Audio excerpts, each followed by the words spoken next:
Idaho leading 43-6 with 12 and a half minutes remaining in the third quarter.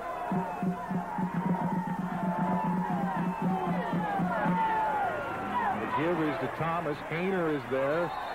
And Shane McKenna puts the finishing touches along with a couple of other Broncos. But that is something that Boise State needed to start a long time ago, that gang tackling. We haven't seen much of that today. Well, I think that's the third play that I've seen any type of gang tackling on. Other than that, it's been a one-on-one and missed tackles all the way for Boise State. And Joel Thomas has looked like Barry Sanders this whole game. It's pretty incredible that it's amazing how you see one team do something one play and then just not do it in any way the next time out. You know, you see gang tackling one play, and then the next play you see guys just missing one-on-one tackles.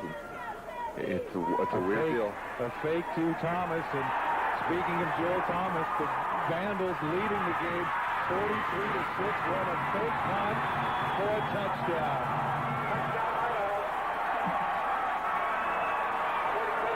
And I'll tell you, there will be no love lost between these two after that.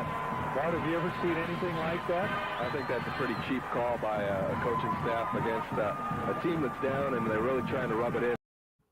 We are the tide from the north, we're brave and we're bold, defeating our rivals never gets old, making our way to the Big Sky Conference. Watch out, 'cause here comes the silver and gold. Whoa, whoa, this is Tubbs at the Club for the Vandals of Idaho. Welcome back, Mighty Vandals, to the Tubbs at the Club podcast, your Vandals affiliate on the Big Sky Podcast Network.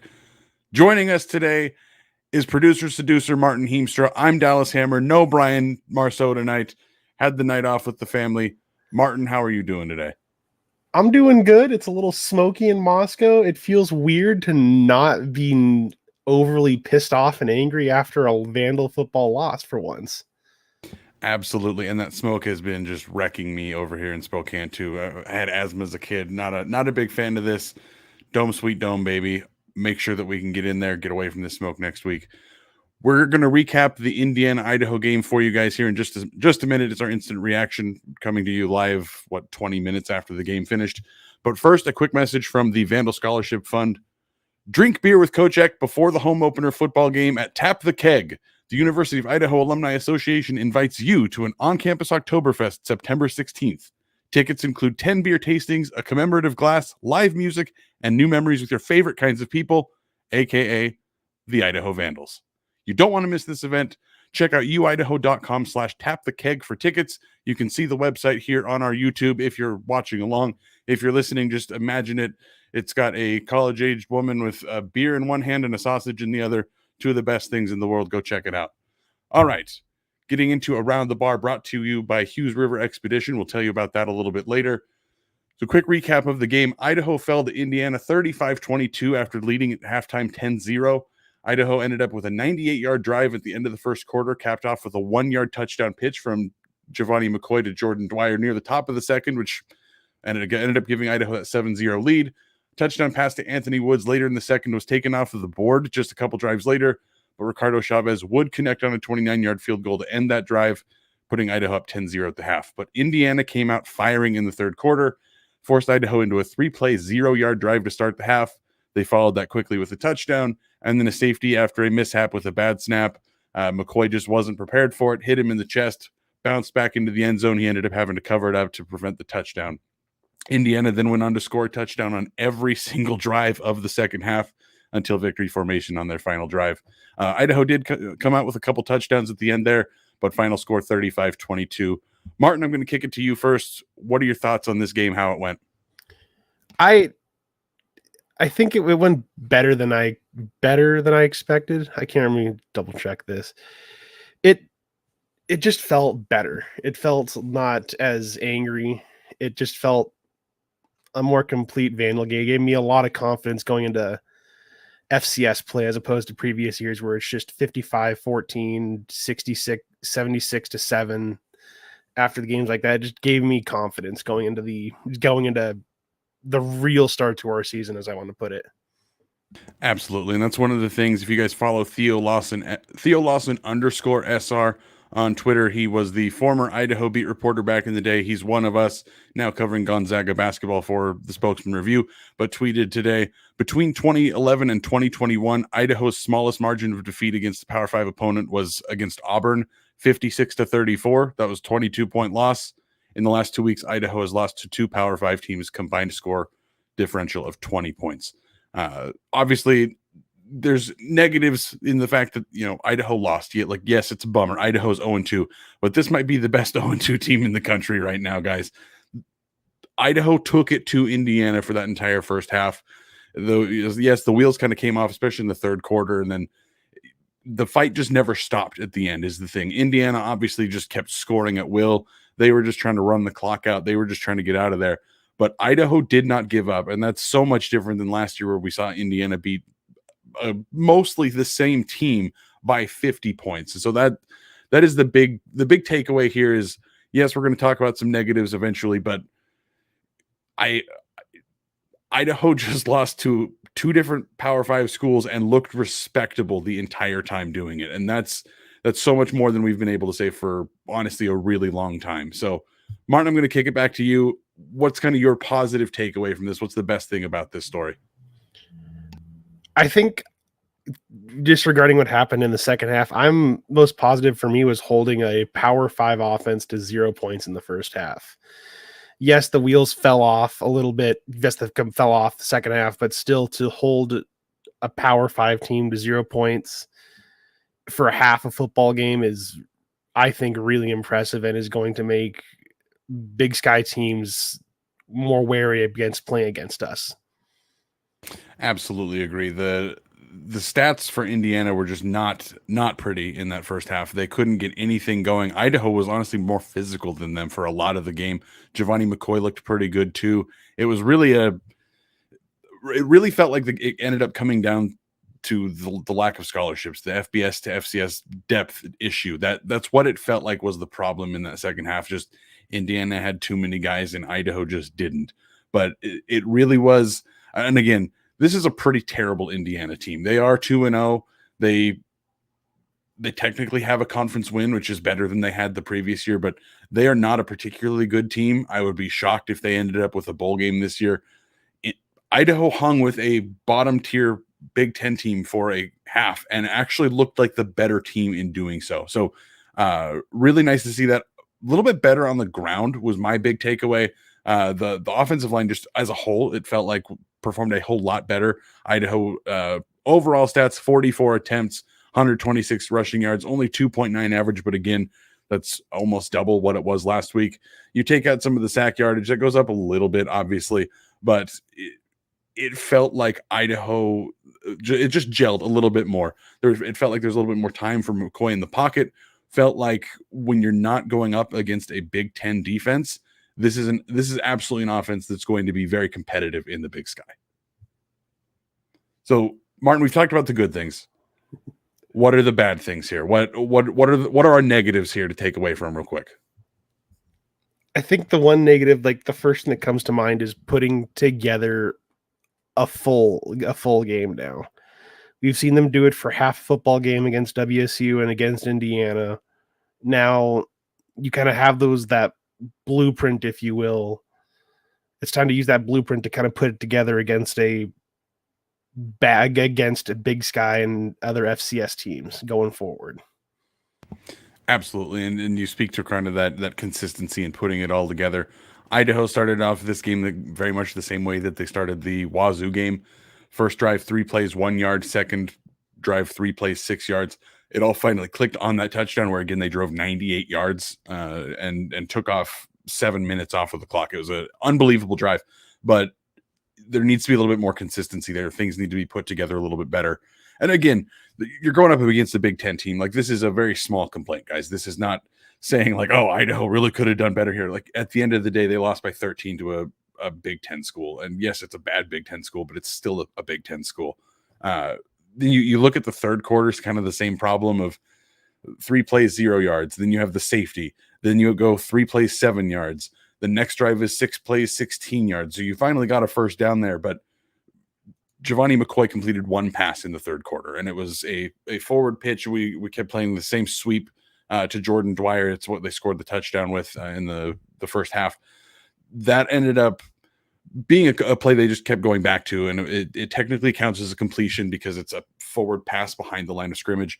But it was disheartening to see how Idaho came out of the locker room at halftime. It was a bit of a struggle there, and Indiana again it felt like they finally woke up and decided to play. So that is something to keep in mind moving forward. There is a little bit of a consistency problem, but again, how much of that can you chalk up to Giovanni McCoy in his third start ever against back-to-back Power 5 opponents? It's not something that you can really harp on too much when you judge the level of competition. Now, if Idaho has the same problem against Drake next week, then we can talk. But right now we're complaining about punching well above our weight class and doing it not consistently enough to pull off a giant upset. So, Martin, anything else that you feel like we've missed in our discussion so far?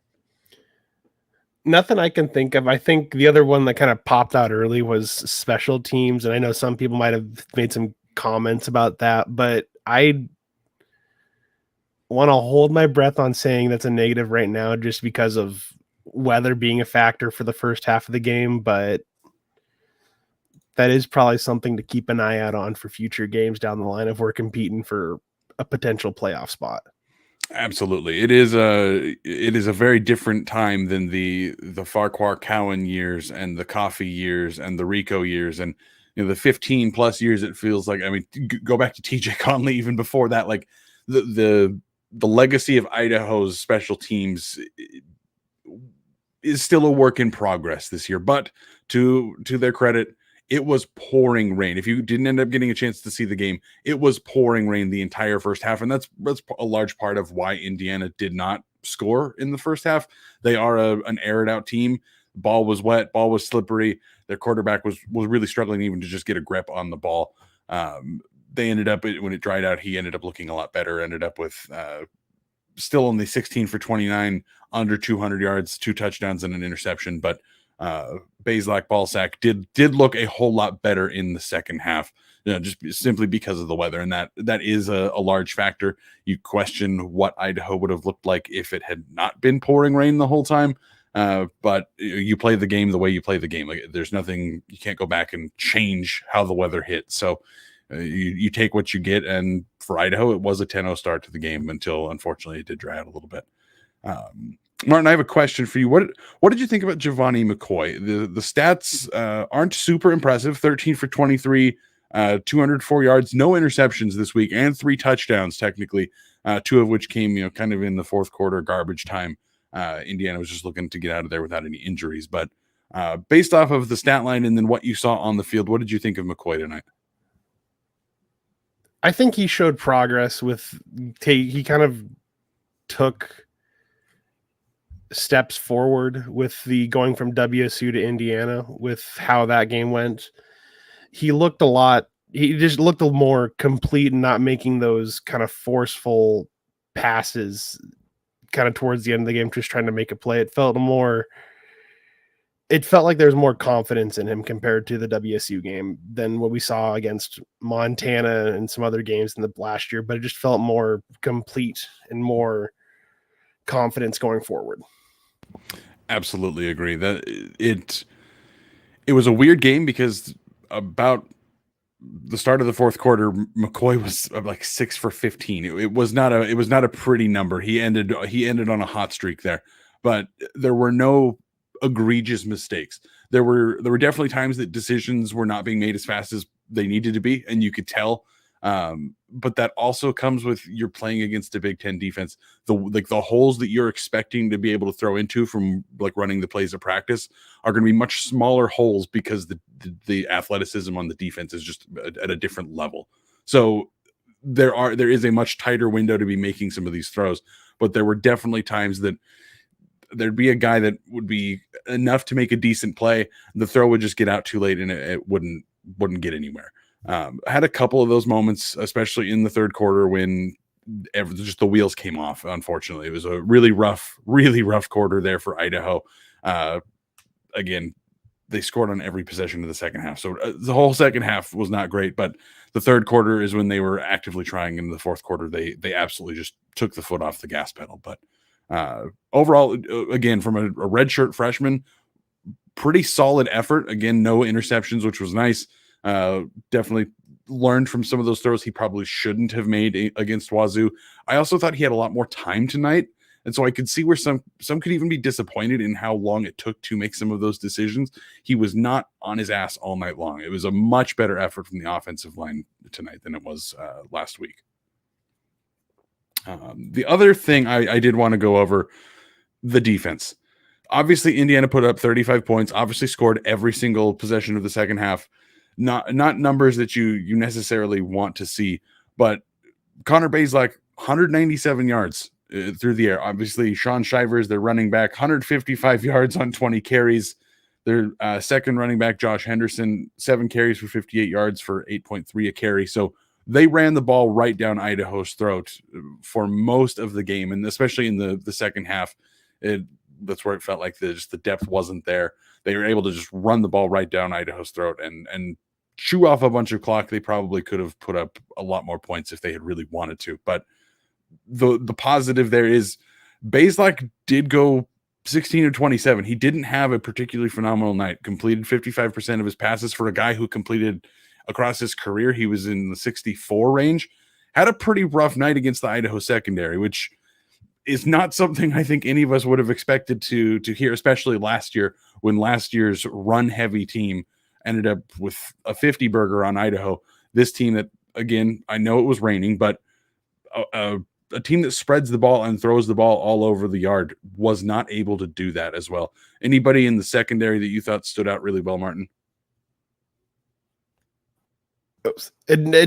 Nobody had stood out, but to me, it kind of felt like I guess nobody standing out is a good thing because it just meant that nobody got burned. I think I forget which one of the McCormick brothers had the interception, but still just to have nobody like from your defense being named in a bad way for getting busted on plays is, I think, a really big positive going off of last year's defensive performance. It just is a huge boom to have. Absolutely. AJ Barner, 3 receptions for 57 yards. His long was 43. You look at every other play, the next longest pass play was 26 yards. Then after that, 18. So Idaho did do a really good job of containing those big plays that we were accustomed to seeing with the cushion of death, where you make one guy miss and all of a sudden it's a 70-yard house touchdown. Did not happen that much tonight. Again, just the one play of 43 yards. And then there was a 46-yard run that Shivers broke. But the secondary getting torched like we were accustomed to seeing for years. That's back-to-back teams that just throw the ball all over the field that couldn't get it done anywhere to the way that they're expected to get it done against the Vandals. So a really good look for that. The one thing I do want to call out, Jack Schneider should have started with 14. Again, I very briefly touched on it, but Anthony Woods did catch a touchdown midway through the second quarter that was going to put Idaho up 14-0. And unfortunately, Therese Traynor got flagged for not being on the line of scrimmage. You have to have 7 players on the line of scrimmage for any play. And unfortunately was too far off of the line. Only 6 guys on the line of scrimmage. Flag goes up. Easy play. The flag is on the other side of the field, had nothing to do with the play. But unfortunately, it's one of those small things that happen. And Idaho did unfortunately have a couple issues with that tonight. Penalties not particularly great. I'm trying to find the official stat, but the stats don't do a great job of showing it. We're trying to find it. I can see Martin scrolling frantically as well. We're again producing in live public here, everybody. Sorry about this. But Idaho had a handful of things, and it's one of the things Eck talked about in the little halftime report. They didn't show it because it was on the Big Ten Network. They only showed the Big Ten coach, but the sideline reporter did say that Eck, the big thing for Eck was that he wanted to clean up some of the penalties, had a handful of false starts, 8 for 56 tonight for Idaho penalty wise, compared to just 3 penalties for 25 yards for Indiana. Again, and a lot of it was the sloppy stuff. It was false start here, illegal formation here, another illegal formation here, another false start. It was just the small things that you can clean up, absolutely, but tough to tough to see those when they are shooting the team in the foot over and over. But again, they're both on the road against big time opponents. Like this is nitpicking at this point. If you were to tell me that Idaho was going to lose to Wazoo and Indiana by a combined 20 points, I would have probably punched you in the head because I would not have believed you at all. I do also want to give another huge shout out to the defense for being a positive in the turnover differential this game. It was still one, but to have another game where they are not negative with that is another huge turnover from last year compared to being was it like -3 or -6? It felt like after just 2 games last year. It definitely was it is a huge and noticeable improvement over last year's defense. It certainly is. It's one thing to like talk about it and like see the stats and see, oh yeah, led the turnover battle again. Great. But if you watch the game again, I'm hoping if you're listening to us, you have watched the game. But if you haven't, this defense swarms to the ball. It doesn't matter if it's a draw, if it's just a halfback take right up the middle, if it's a 40-yard out route. It doesn't matter what the hell the quarterback is doing, what the running back is doing. The second the ball's past the line of scrimmage, it seems like every single Vandal just knows exactly where the ball is and shoots at it. And it's incredible to see that, especially when the Bresky years where it seemed like the point of defense was to be as far away from the ball as possible. So it is nice to see. I'm expecting in the Big Sky, this defense is going to force a ton of turnovers because every single time that Shivers or Henderson got past the line of scrimmage, there were 3 linebackers on him trying to rip the ball out of his hands while 2 more guys came and got in and finished the tackle off. So incredible stuff there. Jack Schneider mentioning the no roughing the kicker. That was a really frustrating point. It ended up, I can't be terribly frustrated at it. So it was a pretty questionable call. Ricardo Chavez takes a snap, drops the snap, picks it up, and immediately kicks it and ended up with a 45-yard punt out of it, which was the best punt he had all night. It was actually crazy how well he pulled that off. But he got absolutely lit up. Absolutely tackled. Just run right over by the defensive lineman. They threw a flag for 5 yards running into the kicker. They didn't call it roughing. I don't know what you have to do to call it roughing. Again, I've never seen a punter completely tackled, especially in air. He has got both legs kind of up in the air and just flat backed. The officials on the TV broadcast said that it was because it wasn't in his plant leg, but it was still a pretty rough look, especially home cooking for the Big 12 or Big 10 there. It felt like had that gone the other way around, the Indiana crowd, what little of it was still there, would have torn somebody's head off had that happened to their punter. But Martin, what did you think of that? That was probably the most egregious call I've ever seen. Oh yeah, no, I don't know a whole lot, but from our #OnlyTubs game thread, it definitely, there was a lot of people that were rightfully angry about the game and not the game, that play, and why it wasn't a roughing the kicker and an automatic first down for Idaho. Yeah, you see that in realistically any other circumstance, or any game that's not on the Big 12 network, or excuse me, the Big 10 network. Sorry, Big 10 having 14 teams throws my brain off all the time. Big 12, 10 teams. It just, numbers make my head hurt. You see that on like ABC or Fox or even CBS Sports Network, and there's probably a little bit more stink of it. It probably goes a little bit more viral of punter gets tackled and nothing happens. But at the end of the day, it didn't make a terrible impact on the game, especially because the result of the play was still a 45-yard punt, which was considerably better than we probably could have hoped for from the first few punts. They were not great. Chavez averaged 35 yards a punt, with one of those being closer to 17 yards.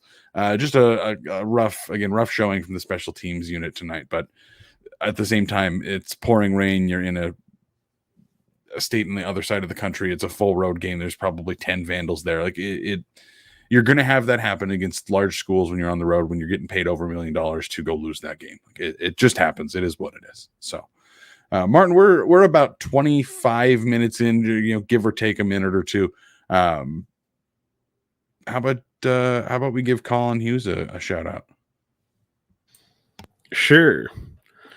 If you're looking for a great all-inclusive week-long vacation, don't look past your own backyard. Venture into the largest protected wilderness in the continental United States, located right here in the great state of Idaho.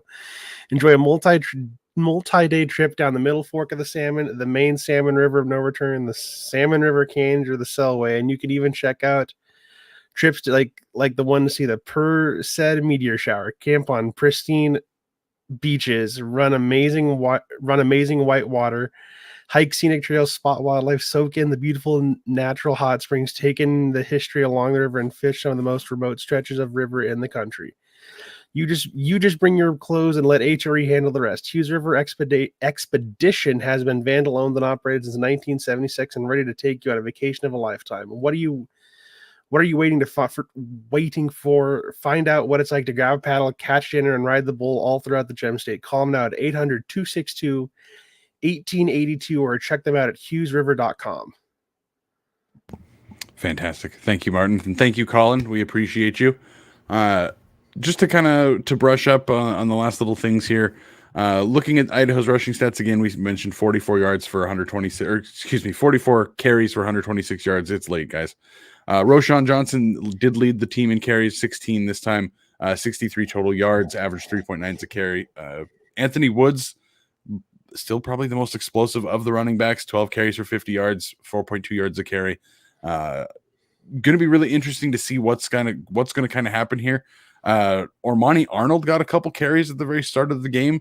Almost felt like when Idaho couldn't get anything going, he got a couple carries, just 2 carries for 7 yards, but he got in there. And then for the most part, the running game was just Johnson and Woods. McCoy had a couple scrambles here and there.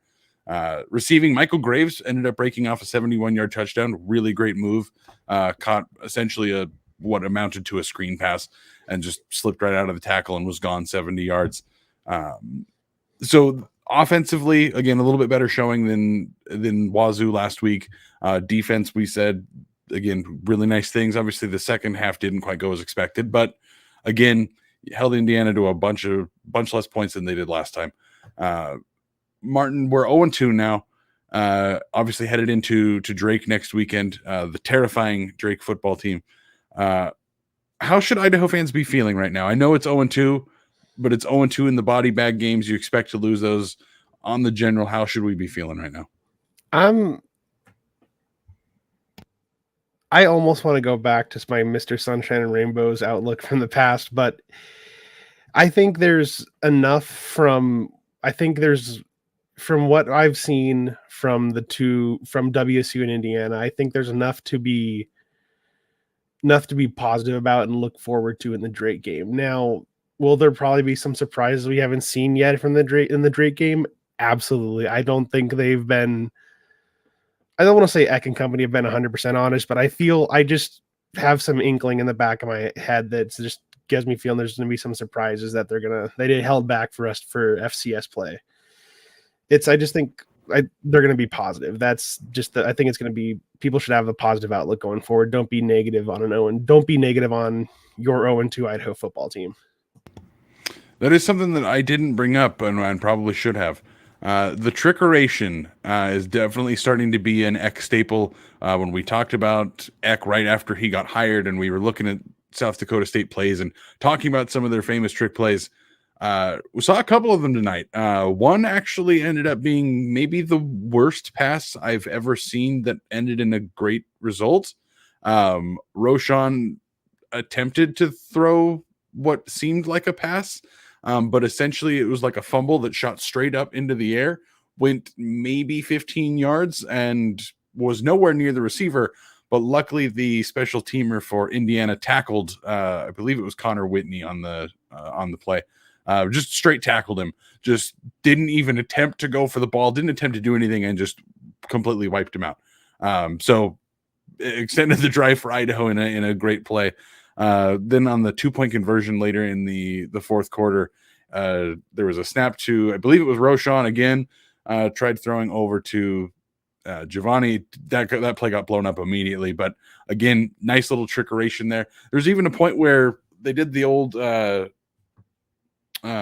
longest yard move where you walk up and you pretend like you're calling the play, and then you just turn and you start walking away, and they snapped it directly to, again, Roshan. That was that weird pass thing. It was just a bunch of weirdness tonight out of Eck. So I do have a feeling that Martin is right. We're going to see a bunch of this continuing probably every week.